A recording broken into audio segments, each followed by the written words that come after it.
"I would talk with you, O noble priest," I said. Before they could think up a good answer, I was inside. The temple was a small one built against the base of the pyramid. I hoped I wasn't breaking too many taboos by going in. I wasn't stopped, so it looked all right. The temple was a single room with a murky-looking pool at one end. Sloshing in the pool was an ancient reptile who clearly was one of the leaders.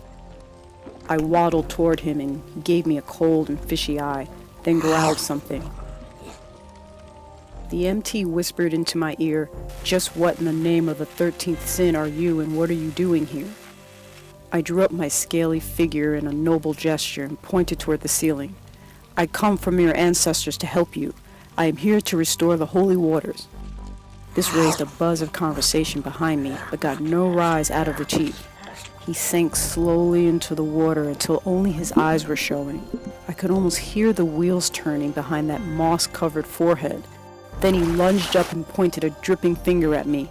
"You are a liar! You are no ancestor of ours! We will—" "Stop!" I thundered before he got so far in that he couldn't back out. "I said your ancestors sent me as an emissary.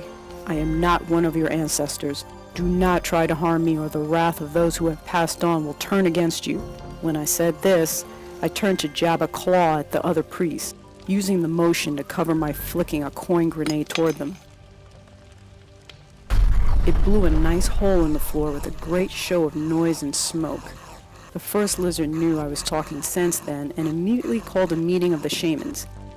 It, of course, took place in the public bathtub, and I had to join them there. We jawed and gurgled for about an hour and settled all the major points. I found out that they were new priests. The previous ones had all been boiled for letting the holy waters cease. They found out I was there only to help them restore the flow of the waters. They bought this, tentatively, and we all heaved out of the tub and trickled muddy paths across the floor. There was a bolted and guarded door that led into the pyramid proper. While it was being opened, the first lizard turned to me. "Undoubtedly you know of the rule," he said. "Because the old priest did pry and peer, it was ruled henceforth that only the blind could enter the Holy of Holies."